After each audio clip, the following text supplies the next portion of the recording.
Muy bien, pues muy buenas tardes, como diríamos en España, excelentísimas, excelentísimos, ilustrísimos señores magistrados y jueces y juezas, honorables, me han dicho que es el tratamiento aquí. Es un gusto estar esta tarde con ustedes en Santo Domingo, en esta querida República Dominicana, gracias a los buenos oficios del doctor Miguel Valerio, con quien nos une pues esta gran vinculación académica, por un lado, y también personal, por otro lado. El objeto de esta intervención de esta tarde es tratar de exponerles de una forma no aséptica, porque la exposición aséptica tampoco, digamos, se corresponde con mi estilo, pero exponerles cuáles han sido algunas de las últimas tendencias en la jurisprudencia del Tribunal Supremo Español, de la Sala de lo Penal, fundamentalmente, ya hemos dicho, exclusivamente en realidad, en materia de derecho penal económico de la empresa y singularmente y en última instancia de la responsabilidad penal de las personas jurídicas, que sin duda es el gran tema del derecho penal en la tradición continental europea del siglo XXI. Es decir, existía como un modelo en la tradición angloamericana, pasa a ser también un tema de directísima discusión en la tradición continental. Entonces, voy a dividir mi exposición en tres partes. Una primera parte que creo que es una premisa necesaria: cuál es el papel de la jurisprudencia, el sistema de fuentes del derecho penal económico y por qué en singular del derecho penal económico, cuál es esa peculiaridad. En segundo lugar, voy a tratar de mostrar, como digo, algunas de las tendencias últimas en la parte general del derecho penal económico, es decir, qué conceptos están siendo objeto de discusión, de revisión, de actualización, obviamente no todos, sino alguna selección de la mano de algunos de los casos más importantes de los últimos 10-15 años. Y, en tercer lugar, me ceñiré ya al debate y a las tendencias de la jurisprudencia en este último ámbito, en el ámbito de la responsabilidad penal de las personas jurídicas. Pues bien, primera parte, jurisprudencia, sistema de fuentes. A ver, si nos centramos en la tradición, por otra parte tan influyente en la República Dominicana, la tradición francesa, tradición continental del derecho codificado, tendemos a afirmar, y así ha sido, digamos, frecuente en los últimos 100 años, tendemos a afirmar que, bueno, que en la ley está todo y que el juez es poco más que la boca que pronuncia las palabras de la ley, por el famoso dicho de Montesquieu. Sin embargo, esta manifestación yo creo que ya no resiste el análisis contemporáneo por distintas razones. Las leyes penales no son cada vez más taxativas, sino que cada vez son menos taxativas, es decir, dejan un margen a la interpretación. ¿Cuáles son las causas de esta menor taxatividad de las leyes? Sobre eso podemos discutir.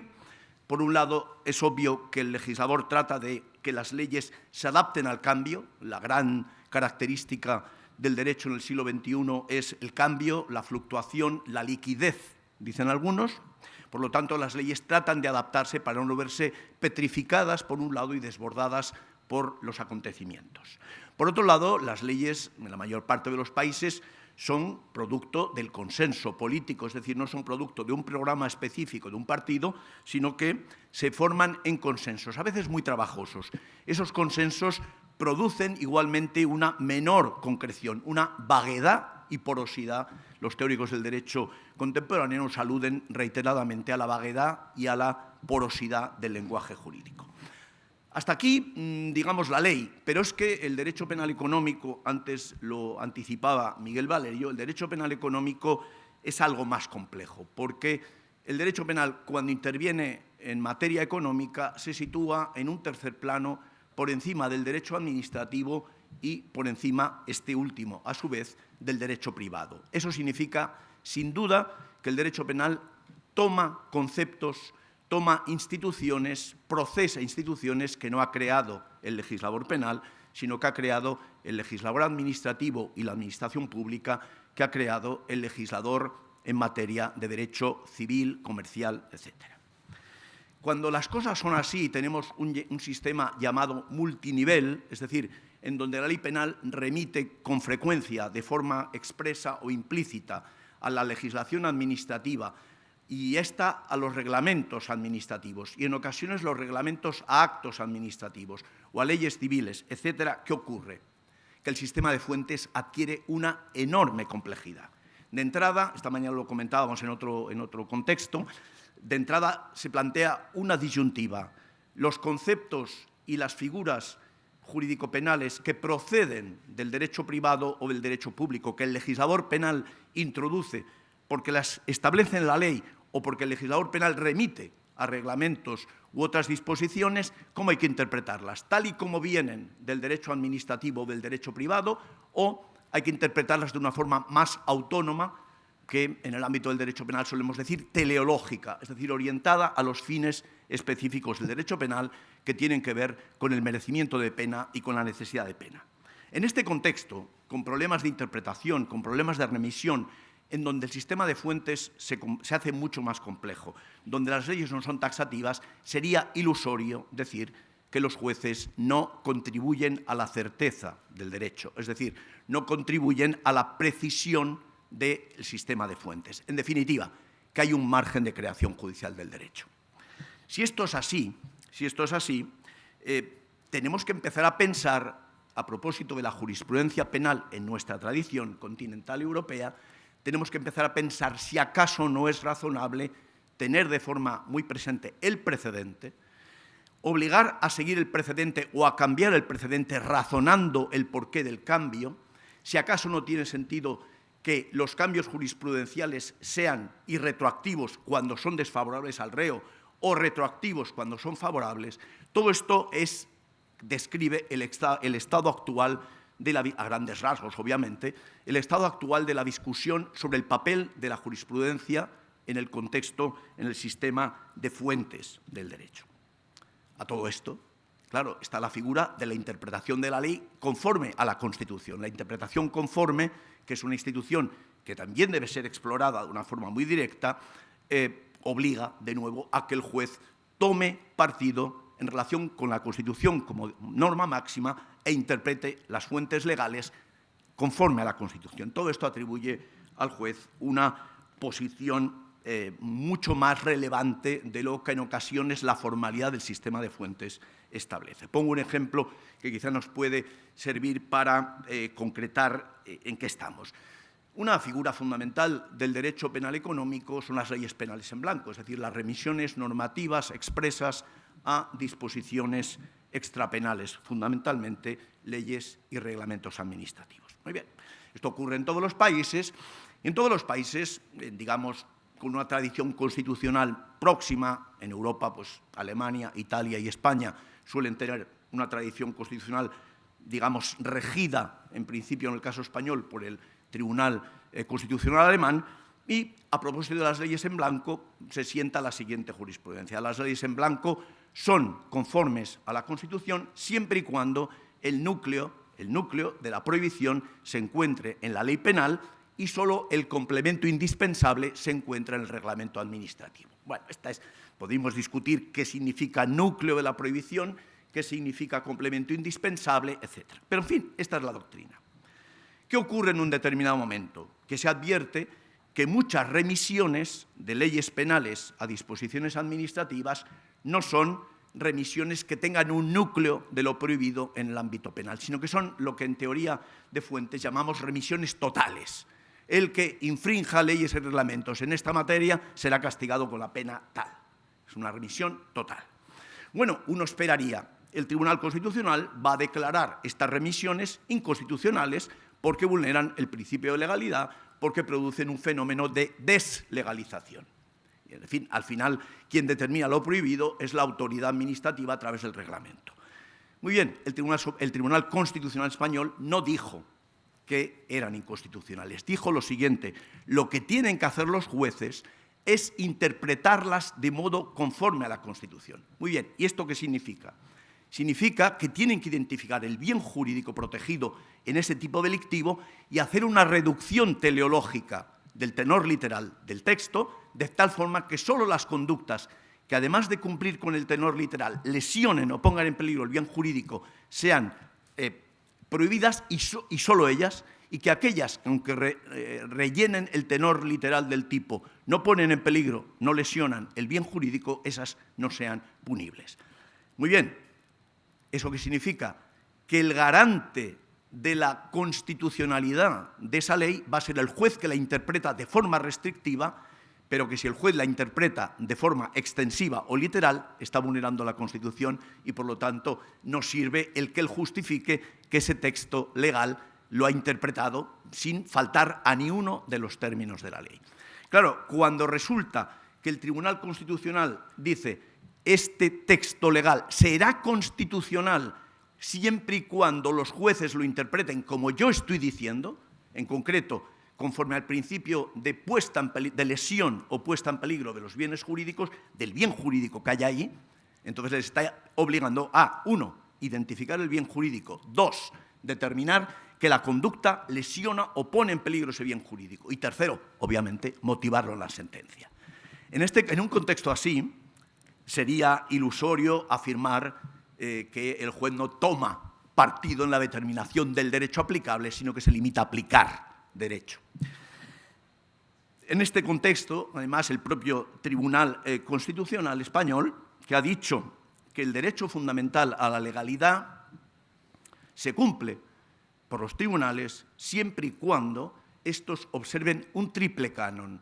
En primer lugar, que respeten el texto. Obviamente, si no respetan el texto de la ley, incurren, si se exceden, incurren en analogía prohibida, en analogía in malam partem, en analogía contra reo, y eso está prohibido. Pero no basta con que respeten el texto de la ley. Además, tienen que cumplir 2 cánones adicionales. ¿Cuáles son estos 2 cánones? 1, el que acabo de mencionar de forma indirecta, el respeto a los valores de la Constitución. Es decir, esa interpretación de la ley penal tiene que ser conforme, en la línea de lo que venía diciendo antes, con el principio de proporcionalidad. Es decir, ¿qué pena tengo aquí? ¿Cómo tengo que reducir el alcance literal del tipo para que la pena que impongo a esta conducta sea una pena que respete el principio constitucional de proporcionalidad? Y, en tercer lugar, no basta con el respeto al tenor literal de la ley, no basta con que a este respeto se le una el respeto a los valores de la Constitución, muy singularmente el principio de proporcionalidad, sino que, además, en tercer lugar, tiene que justificarse la sentencia con respeto al canon del método jurídico. Es decir, yo tengo que sostener una solución motivada desde la perspectiva del método jurídico, los conceptos del derecho, los cánones de sistemático, histórico, etcétera, y en derecho penal los conceptos de la dogmática jurídico-penal. Como digo, en esta tesitura, hombre, parece bastante razonable sostener que los tribunales, y dentro de los tribunales el Tribunal Supremo, la Sala de lo Penal del Tribunal Supremo, y dentro de esta, cuando además se adopta un acuerdo de pleno no jurisdiccional que tiene un alcance vinculante, razonablemente vinculante, no es que sea una cosa petrificada, pero en fin, impone un criterio, eso va a tener una función fundamental ¿en qué? En la unificación de la jurisprudencia en todos los niveles jurisdiccionales y, por lo tanto, en última instancia, en la seguridad de la aplicación de la ley al caso concreto. Este es el marco en el que nos tenemos que mover. Y el Tribunal Supremo ha tenido, como digo, en la última década, ha tenido que, década quizá aluda, no, yo creo que básicamente, un momento, yo creo que básicamente me voy a referir a los últimos 10 años, incluso algo menos, ha tenido que sentar criterios en bastantes asuntos de derecho penal económico, porque en general en España la actividad a partir de 2009-2010 hasta la actualidad en materia penal económica ha sido bastante activa. Voy a ir siguiendo, de alguna manera, el orden lógico de la teoría del delito para poner de relieve algunos temas en los que el tribunal ha tomado posición y, de alguna manera, ha tratado de establecer un criterio generalmente aplicable. Yo diría que si tuviera que seleccionar y me dijeran qué tema le parece a usted que ha sido uno de los más debatidos por la sala segunda, que es la sala de lo penal del Tribunal Supremo Español, yo diría, sin duda, el concepto de dolo. ¿Por qué? Porque en España se produce en su día, hace ya una treintena larga de años, se produce un giro muy importante de la jurisprudencia en torno al concepto de dolo, que tuvo lugar en 1992, sosteniendo la Sala Segunda que dolo era conocimiento del riesgo concreto. La doctrina tradicional habla de del dolo como integrado por dos elementos, un elemento cognitivo y un elemento volitivo. Bueno, el Tribunal Supremo en 1992 aparentemente rechaza la dimensión volitiva del dolo y se concentra en un concepto fuertemente cognitivo de dolo, en concreto de dolo eventual, que es donde estamos en la frontera siempre entre el dolo y la imprudencia, donde estamos trabajando siempre la zona gris entre lo uno y lo otro. Muy bien, en 1992 aparentemente el concepto de dolo pasa a ser un concepto estrictamente cognitivo y ciertamente los comerciantes que distribuyeron en aquella ocasión aceite vendido a granel, aceite de colza, un aceite vegetal que se había inicialmente desnaturalizado para el uso industrial y que se sometió a un lavado y fue distribuido para el consumo familiar, bueno, esos comerciantes no fueron condenados por homicidios y lesiones culposas, no, fueron condenados por homicidios y lesiones dolosas en la distribución del producto por dolo eventual. Uno diría, bueno, entonces a partir de ese momento hay que contar con que el concepto de dolo en derecho penal es un concepto cognitivo, que basta con conocer el riesgo concreto y ya está, que no hace falta añadir algún elemento adicional. Pues bien, en estos años se ha producido un doble giro en la jurisprudencia del Tribunal Supremo. Si nos situamos en el año 2000, uno diría, o sea, usted me está diciendo que dolo es conocer, solo conocer, y por otro lado, lógicamente, que quien no conoce no tiene dolo. Una doble identificación de dolo y conocimiento. Dolo hay sí, y solo si el sujeto conoce. Punto.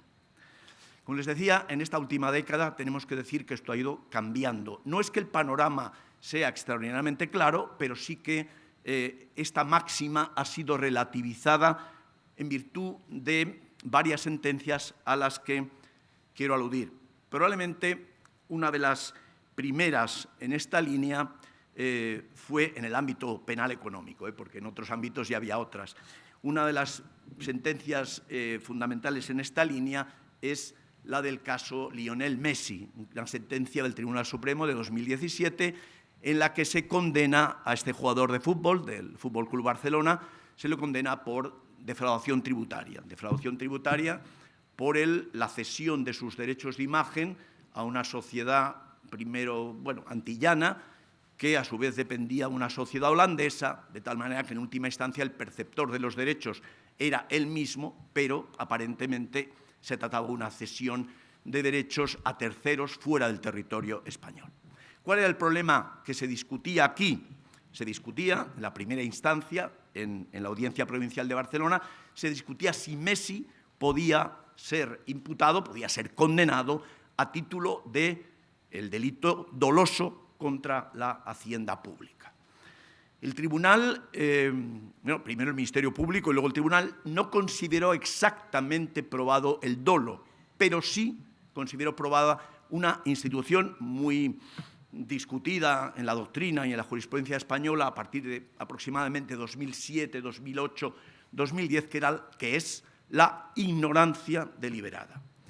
Aun cuando no haya conocimiento, ha dicho el Tribunal Supremo, aunque no se pueda probar conocimiento en sentido estricto, hay dolo, se puede condenar a título de dolo cuando el sujeto que no conoce, ignorancia, no conoce porque ha provocado su propia ignorancia, porque ha cegado su vista a las fuentes de conocimiento que le podrían, entre comillas, comprometer.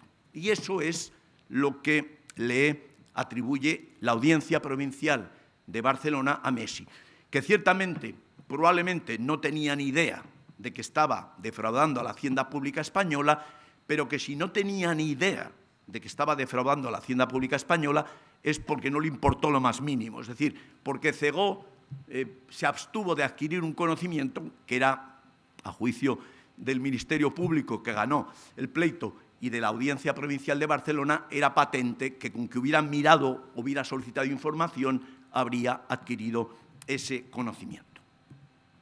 El Tribunal Supremo no confirmó la sentencia, confirmó el fallo, pero no confirmó la argumentación, sino que la cambió. Y ahí está donde quería llegar. El Tribunal Supremo, en este punto, tiene una cierta tensión interna entre los componentes de sus distintas secciones.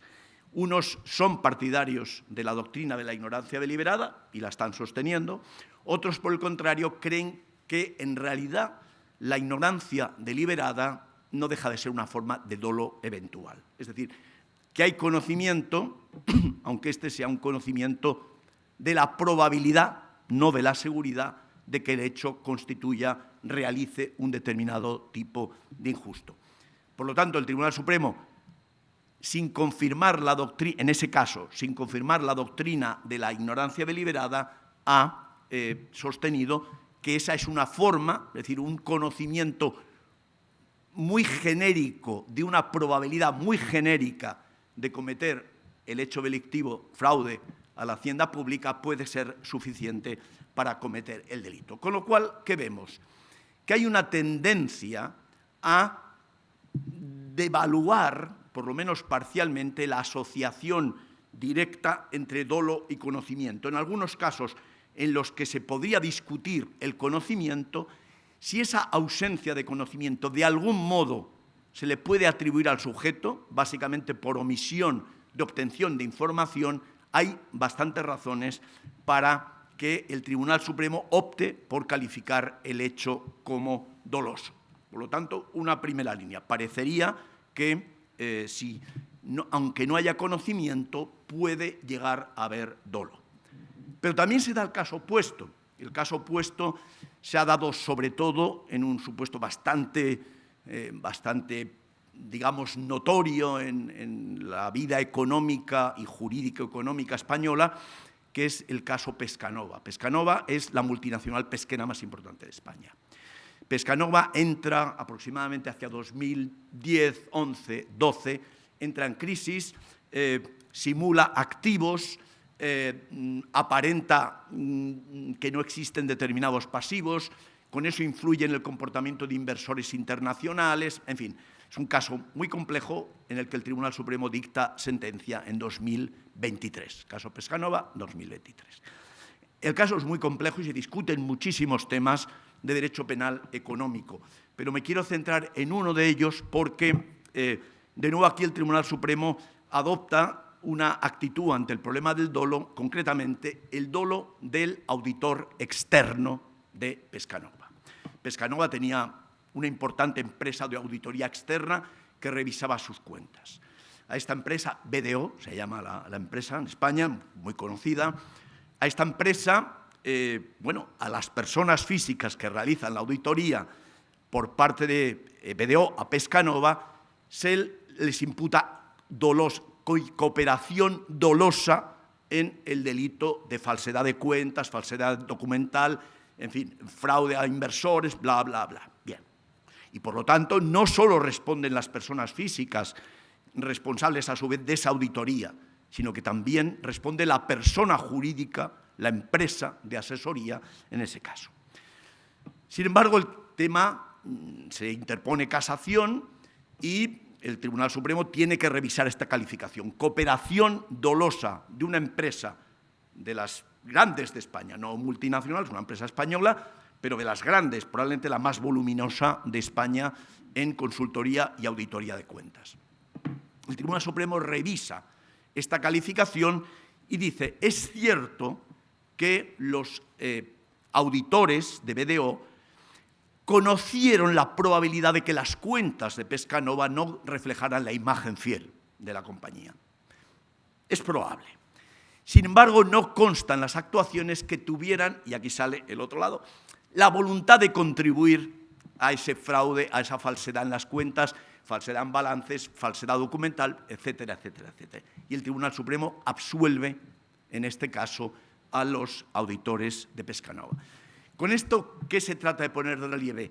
Que la asociación de dolo a conocimiento, siempre que hay conocimiento hay dolo, pero solo si hay conocimiento hay dolo, esto está cambiando. Está cambiando, además es una tendencia, yo diría, bastante clara, no solo en España, sino en Italia y de nuevo en Alemania. Es decir, tenemos un concepto de dolo que tiende a recuperar un elemento volitivo, es decir, tiene que haber algo más que conocimiento del riesgo para imputar a título de dolo una responsabilidad, al menos en derecho penal económico, yo creo que en general, pero cuidado porque el mero desconocimiento no siempre puede ser una excusa con respecto a la imputación dolosa, concretamente cuando mi desconocimiento lo he provocado yo por alguna omisión de información. Por lo tanto, aquí tenemos un primer aspecto en el que hay mucho movimiento, probablemente hay discusión interna, y este es el problema de cara a los administrados de la Administración de Justicia, digamos, cuando hay contradicción interna en el propio Tribunal Supremo, ¿qué se hace? Yo creo que inevitablemente a estas alturas el Tribunal Supremo tiene que adoptar un acuerdo de pleno para ver en esta materia cómo van a quedar las cosas, porque se ha alejado del precedente de 1992, claramente, pero no acabamos de tener claro cómo va a reconfigurar el ámbito del dolo. Dolo más conocimiento, perdón, dolo igual a conocimiento más voluntad, muy bien, pero ¿qué va a pasar con la ignorancia deliberada? Insisto, en muchas materias se ha consolidado la doctrina de la ignorancia deliberada, pero en derecho penal económico aparentemente no está del todo clara. Un segundo, por lo tanto, dolo. Un segundo problema al que el Tribunal Supremo está dedicando discusión es el de las autorizaciones administrativas y su repercusión en derecho penal. Quiero decir, más bien, esta cuestión tiene que ver con la dogmática de la imprudencia. ¿Puede decir un operador económico que su conducta, dado que él respetó la regulación administrativa, sea esta un reglamento o incluso una licencia o un acto administrativo de autorización, eso elimina la posible acusación por un delito imprudente, el que sea, delito imprudente de lesiones o de daños, en fin, u otros delitos? Es decir, ¿puedo yo esgrimir, como empresario, como agente económico, puedo esgrimir la correspondencia de mi conducta con la normativa administrativa reguladora o incluso que dispongo de un acto de autorización, de un acto administrativo de licencia, permiso, autorización, lo puedo esgrimir contra quien me imputa la realización de una conducta imprudente? En este punto, de nuevo, vuelve a haber una cierta vacilación, en mi opinión. Es decir, por un lado, sí parece que, como regla, la licitud administrativa de la conducta bloquea la posible imputación penal a título de imprudencia, pero no deja de darse excepciones. Ejemplo, la licitud de mi conducta conforme a la normativa administrativa no bloquearía necesariamente una calificación imprudente de mi conducta cuando, por ejemplo, esa normativa estaba obsoleta. Y yo sabía que estaba obsoleta. Como ven, la idea es que hay una vinculación entre corrección administrativa de la conducta e imputación imprudente, pero no hay una vinculación que excluya la imprudencia siempre que hay corrección administrativa. Como ven, de nuevo aquí sale la idea propia del derecho penal económico. ¿En qué relación se encuentra el derecho penal y el derecho administrativo cuando el derecho penal entra en un ámbito de actividad previamente regulado por el derecho administrativo y en el que las autoridades administrativas han realizado una determinada intervención, como digo, reglamentaria o incluso mediante actos administrativos? Por lo tanto, dolo, imprudencia. Un tema sobre el que el Tribunal Supremo ha intervenido ya, pero va a tener que intervenir de una forma mucho más directa, es el ámbito de los informantes, es decir, el ámbito de aquellas personas que conocen que en el seno de una empresa se ha cometido algún hecho ilícito y entonces informan de este a las autoridades administrativas, a las autoridades de otro ámbito o incluso a la prensa. El caso inicial que destapó este tipo de problemas fue el caso de un médico en 2013. La sentencia es de 2013, es el caso Corporación Dermoestética. Este es un médico que trabaja como cirujano plástico, estético, en fin, para esta corporación y advierte que las prótesis que se están implantando a las señoras que recurren, básicamente señoras, que recurren a estos servicios de Corporación Dermoestética son de una calidad inferior a la que se les presenta en las facturas. Son de una calidad inferior, en fin, probablemente de una marca incluso inferior. Es más, percibe que puede existir incluso algún tipo de riesgo por reacciones alérgicas a ese producto, digamos, de menor calidad. Es decir, puede estarse cometiendo una estafa en este tipo de servicios, llamémosle de cirugía estética o plástica, y además podría existir un cierto riesgo para la integridad física, la salud de las personas. ¿Qué hace el médico?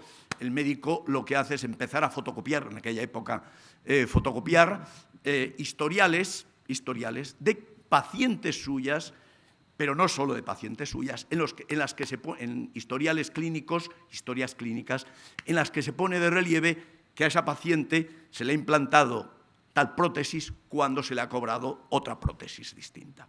Y ni corto ni perezoso se va y lo denuncia.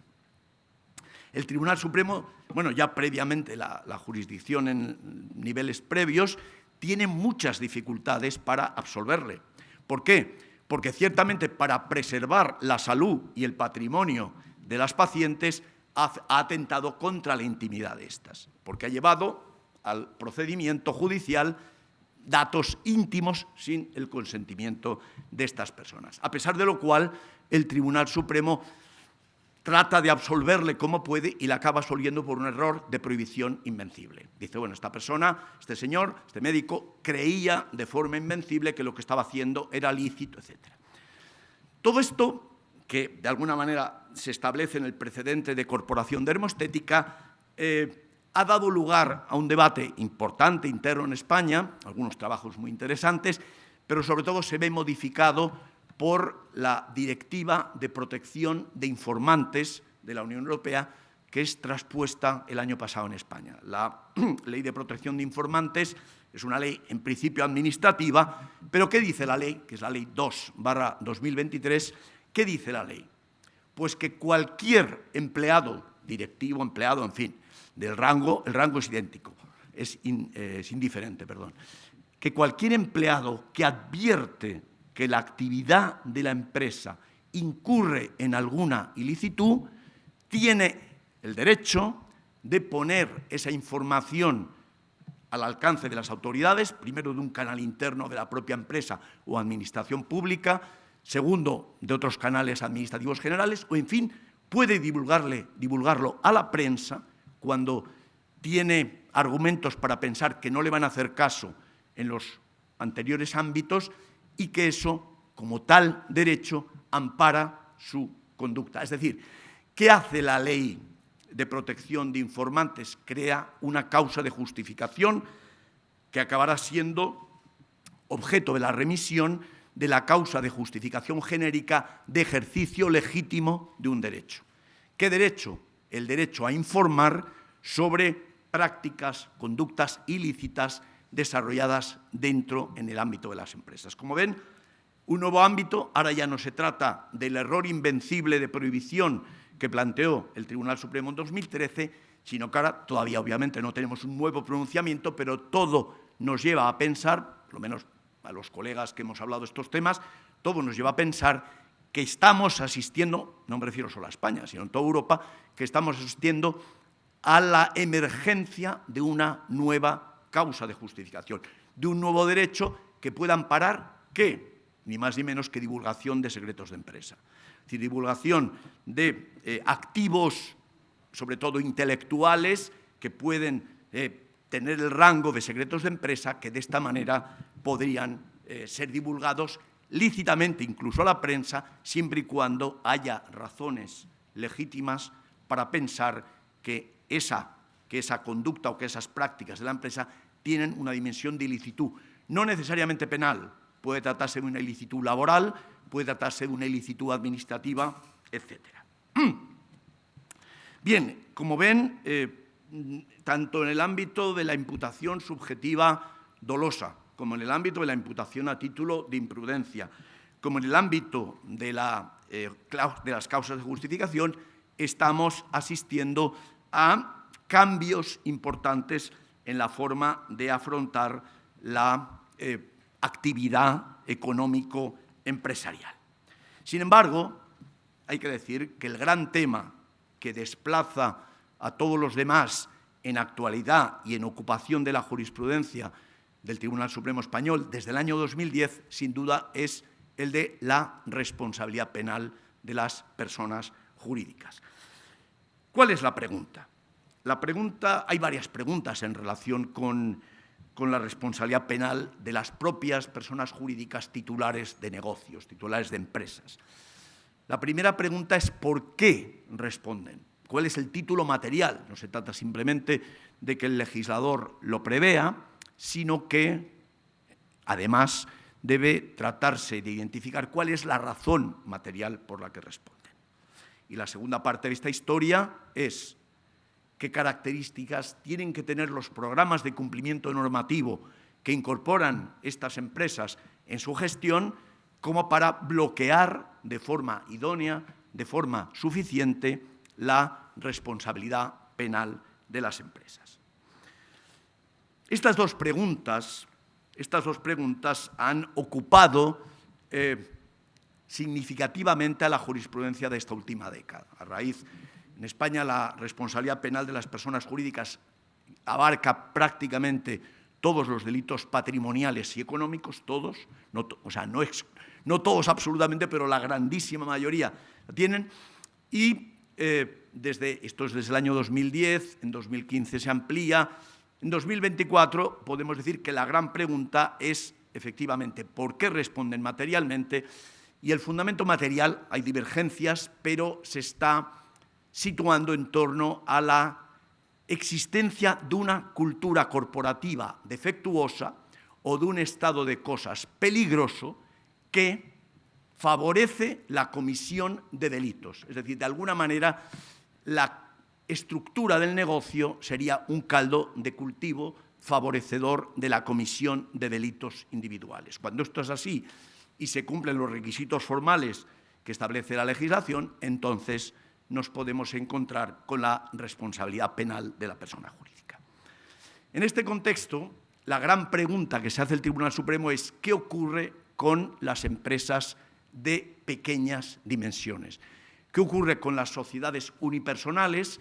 ¿Qué ocurre con las pequeñas sociedades de responsabilidad limitada que tienen 3 socios que a su vez son 3 o 4, los que sean, que a su vez tiene 3 o 4 trabajadores que coinciden con los socios y que realizan una conducta delictiva?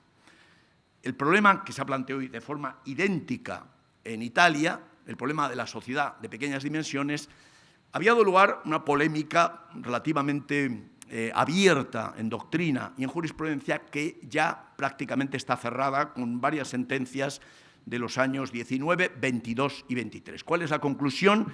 La sociedad de pequeñas dimensiones, la pregunta es, ¿dónde está el límite de la pequeña dimensión? No responde de modo adicional a las personas físicas. Cuando podemos afirmar que hay una situación de codelincuencia, 2 o 3 o 4 personas que cometen el delito en coautoría o participando nosotras, pero no se puede afirmar la existencia de una estructura organizativa compleja que favorece como caldo de cultivo la responsabilidad penal de la persona jurídica, que favorece la comisión de delitos por las personas físicas, entonces esa persona jurídica no responde. ¿Cuál era la pregunta? La pregunta de partida era, ¿infringe el principio non bis in idem el hecho de castigar por un único delito a las personas físicas que lo han cometido y además a la persona jurídica? ¿Hay identidad de sujeto? Bueno, el Tribunal Supremo dice, evidentemente no hay identidad de sujeto cuando la persona jurídica tiene una estructura compleja, negocial, amplia, pero cuando estamos cercanos a esa identidad de persona física o personas físicas y persona jurídica, entonces no podemos castigar a uno y a otra porque eso vulnera el non bis idem, porque estamos castigando en realidad a las mismas personas dos veces. Claro, fíjense, la legislación española lo permite. La legislación española en materia de responsabilidad de personas jurídicas permite, no establece ninguna restricción. El texto de la ley, sin ser vulnerado, admite que aunque sea una persona jurídica de 2 socios, de 3 socios, y esos 3 socios en coautoría cometan un delito, se castigue a los 3 y además a la sociedad limitada X por la comisión de ese delito. Es más, lo único que llega a añadir la legislación española es que si hay riesgo de que se vulnere el principio de proporcionalidad, esto lo dice textualmente el artículo 31 bis del Código Penal Español, si hay riesgo de que se vulnere el principio de proporcionalidad castigando a esas 3 personas físicas y además a la jurídica, debe regir un criterio de ponderación racional, es decir, bajar el importe de la multa a la persona jurídica para que las cosas no vayan más allá. ¿Qué hace el Tribunal Supremo? Hace una interpretación hiperrestrictiva del texto legal, que en realidad es una reducción, una interpretación conforme a la Constitución, lo que hablábamos al principio, y dice, aunque lo permita el texto de la ley, la sociedad de pequeñas dimensiones, insisto, ¿dónde llega lo de pequeñas dimensiones? 2 socios, 3 socios, está claro, que a su vez son trabajadores, socios trabajadores, persona jurídica, y 5, y 6, eso no lo sabemos, hay que concretarlo. Lo que sí sabemos es que no se puede partir de la dualidad persona física, persona jurídica para interponer, para aplicar directamente una doble sanción, que eso hay que matizarlo. ¿Y eso cómo lo hace el Tribunal Supremo? Restringiendo radicalmente el tenor literal, alguno diría hasta violentando el propio tenor literal. Pero pro reo. Este ha sido uno de los grandes temas de esta última década, intentar negar la responsabilidad penal de algunas personas jurídicas. Segundo tema es, diríamos, bastante más complicado. El segundo tema tiene que ver con la sucesión de empresas, es decir, con las fusiones y adquisiciones. Las fusiones y adquisiciones, en principio, dan lugar a un problema estrictamente corporativo, societario, en fin. Pero claro, allí donde hay responsabilidad penal de las personas jurídicas, ¿qué problema se plantea? Si yo adquiero una empresa, una sociedad, en la que ya se ha cometido un delito, todavía no descubierto, yo la adquiero también el delito. Es decir, ¿me van a hacer responsable también por el delito que se cometió en el ámbito de la persona jurídica con la que yo me fusioné o que yo adquirí, que yo absorbí? La pregunta se plantea en un caso importantísimo en la historia de España, que es la adquisición por 1 euro del Banco Popular por parte del Banco Santander, y conduce a la imputación criminal del Banco Santander. ¿Por qué? Porque el Banco Popular, que era un banco, digamos, muy potente históricamente en España, dedicado al crédito a la familia y al crédito a la pequeña y mediana empresa, bueno, aparentemente en su última época pues habían producido distintas y complejas irregularidades y entonces se trataba, bueno, se descubren al hilo de la adquisición del Popular por el Santander. Y el Santander es llevado a un procedimiento criminal. ¿Por qué? Por un delito cometido en su día en el Banco Popular que tú has adquirido. Por lo tanto, la pregunta es, ¿quién adquiere una empresa con delito dentro adquiere también responsabilidad criminal? El Código Penal Español dice que siempre, automáticamente. No establece ningún criterio restrictivo. En los casos de modificaciones estructurales de personas jurídicas, el que adquiere, el que se fusiona, se lleva también la responsabilidad criminal, porque si no responde él, ¿quién va a responder? Si la otra persona jurídica ha sido absorbida, adquirida, etc. El Santander plantea una defensa sosteniendo que lo que ha hecho ha sido aplicar en el momento de la adquisición una due diligence, que él aplica la due diligence corporativa, es decir, la típica medida de diligencia que normalmente las adquisiciones de empresa se aplica para identificar posibles deudas, posibles elementos que puedan modificar el precio del negocio adquirido, que él ha cumplido con esa due diligence y que además la ha aplicado no solo a cuestiones patrimoniales, sino estrictamente a la posible existencia de conductas delictivas cometidas en su día en el Banco Popular y que, habiendo aplicado esa due diligence, no identificó ninguna conducta delictiva. La Audiencia Nacional, que es nuestro tribunal especializado en delincuencia históricamente terrorista y financiera, básicamente en la actualidad financiera nacional e internacional, acepta el argumento y el Tribunal Supremo lo confirma. Es decir, fíjense de nuevo que allí donde el legislador tiende a asociar formalmente la responsabilidad criminal a la ostentación, en este caso de la condición de adquirente o entidad resultante de la fusión de empresas, el Tribunal Supremo dice, los tribunales en general dicen no. Aquí tiene que existir un criterio, como mínimo, un criterio jurídico penal, llamémosle debida diligencia. Por lo tanto, de nuevo se restringe algo que la legislación establece de forma genérica y más bien asociada a una posición jurídica de derecho privado, restringiendo y diciendo aquí no puede haber responsabilidad penal. ¿Qué ha ocurrido? En este caso es cosa juzgada, no hay, pues la sentencia es firme, aquí no se puede hacer nada, pero el Santander no solo estaba en este procedimiento penal por delitos de diversa entidad. Además estaba en procedimientos administrativos sancionadores por la misma idea, porque el Banco Popular había omitido el cumplimiento de deberes de colaboración con la administración financiera en materia de lavado de activos. En el momento en que el Popular infringe estas disposiciones, la omisión todavía no es delictiva. En la actualidad, en España, eso sería delictivo, no simplemente administrativo sancionador.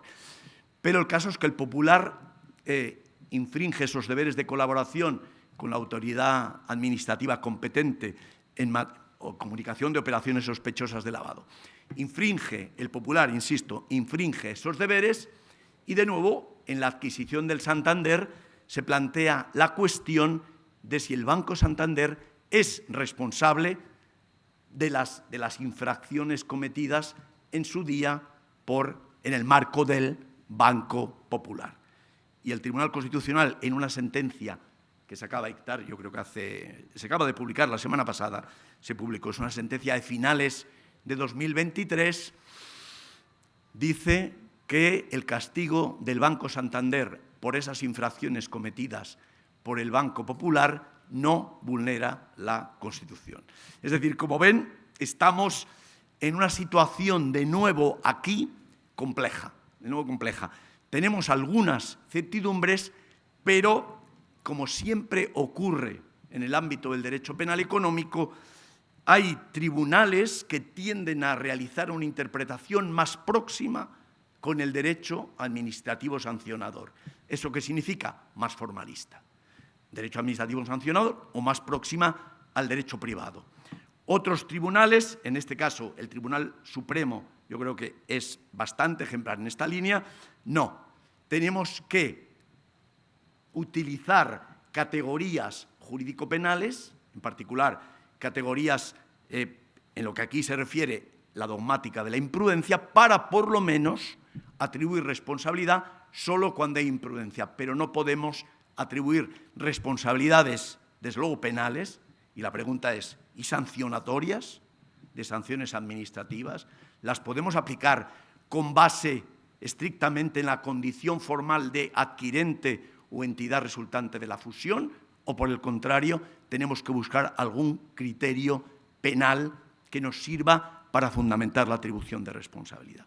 Yo creo que este es el estado de cosas en la actualidad. Es decir, nos damos cuenta de que el mero texto de la ley no nos da información suficiente, que la ley remite a reglamentos, que los reglamentos remiten a actos administrativos, en definitiva, que el juez tiene que tomar decisiones y estas decisiones las tiene que tomar, digamos, siguiendo uno de los dos caminos siguientes.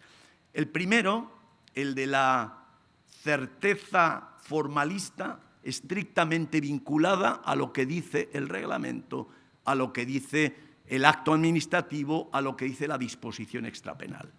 Certeza formal, yo me agarro a esto porque al menos tengo una letra en la que fijarme. La otra posición que dice, no, en derecho penal tenemos que hacer justicia material. En derecho penal tenemos que cumplir con ciertos requisitos de gravedad de la conducta, de tal manera que no basta con que dicha conducta pueda aparecer descrita en un enunciado de rango legal, de rango reglamentario, etc. El Tribunal Supremo, según mi opinión, el Tribunal Supremo tiende a optar por este segundo camino. Es decir, se arriesga, realiza restricciones, aplica, o al menos eso es lo que intenta, aplicar valores constitucionales, argumentar conforme a un método jurídico abierto, arriesgado, pero intenta buscar soluciones más justas en cuanto al caso, aunque eso, desde una perspectiva, digamos, legalista al modo francés, pues pueda parecer, digamos, arriesgado e incluso, bueno, pueda levantar sospechas. Pero hay que decir que, aunque el Tribunal Constitucional no siempre ve las cosas del mismo modo, lo que sí ha hecho ha sido legitimar esta forma de interpretación. En reiteradas sentencias de los últimos 20 años, el Tribunal Constitucional ha dicho que siempre y cuando se respete el tenor de la ley, es decir, no se incurra en analogía prohibida y mal amparte, los tribunales pueden seguir criterios interpretativos que se alejen del tenor literal para restringir. Es decir, todo lo que sea, de alguna manera, favorable al reo y se pueda justificar con argumentos conceptuales y o valorativos, el tribunal, en concreto el Tribunal Supremo, que es el que al final queda en la jerarquía por debajo del Tribunal Constitucional, al menos en cuanto a valores constitucionales, lo puede hacer. Estamos viviendo un momento bastante interesante, en mi opinión, porque en él se está planteando cuál es el modelo constitucional de juez penal.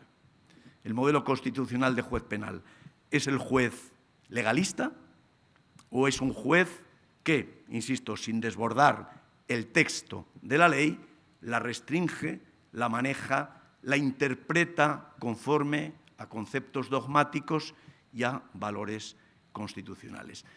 ¿Hacia dónde vamos a ir? Yo creo que se va a imponer este segundo modelo. El Tribunal Supremo ya sostiene que los cambios jurisprudenciales favorables hay que aplicarlos retroactivamente, que no se puede cambiar jurisprudencia y aplicarla retroactivamente de forma desfavorable al reo. Es decir, ¿cuál sería mi balance? Mi balance es que vamos a una síntesis de tradiciones jurídicas.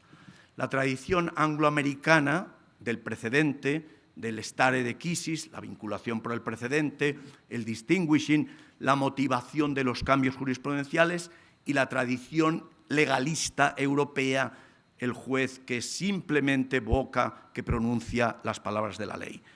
Yo creo que estas dos tradiciones se están aproximando lenta, pero inexorablemente. Por un lado, porque la cultura jurídica angloamericana cada vez tiene más leyes que hay que interpretar, lo que ellos llaman statutes. La interpretación estatutaria, por lo tanto, es ya una tarea judicial en el ámbito británico, norteamericano, australiano, etc. Al mismo tiempo, nosotros, ¿qué estamos haciendo? Creo que estamos aproximándonos a un modelo de juez que probablemente es ya tan distante del modelo ilustrado francés como al angloamericano, pero que se tiende a aproximar poco a poco, cada vez más, a este último modelo. Claro, nosotros hemos tenido una experiencia muy interesante, histórica, por una razón. El Tribunal Europeo de Derechos Humanos, ¿qué tenía que hacer? Tenía que analizar la legalidad de una manera que fuera compatible para los países del continente y el Reino Unido. No podía sostener que la legalidad europea se constituye solo a la manera francesa, o a la manera italiana, o a la manera española. Tenía que sostener una idea de legalidad que rigiera también en el Reino Unido. Entonces yo creo que esta jurisprudencia del Tribunal Europeo de Derechos Humanos, que ha tenido que hacer equilibrios entre las dos tradiciones, ha influido poderosamente en nuestra forma de ver la legalidad, que es una legalidad algo más flexible, naturalmente, con el límite textual como límite absoluto de la prohibición de analogía, pero una forma de ver la interacción entre texto legal y actividad judicial que, insisto, sin llegar al modelo angloamericano, es verdad que ha cambiado sustancialmente con respecto a su origen, llamémosle, en Montesquieu, en Beccaria, en la legalidad del Código Napoleón. Confío en que esto les haya interesado y quedo a su disposición para cualquier cuestión. Muchas gracias.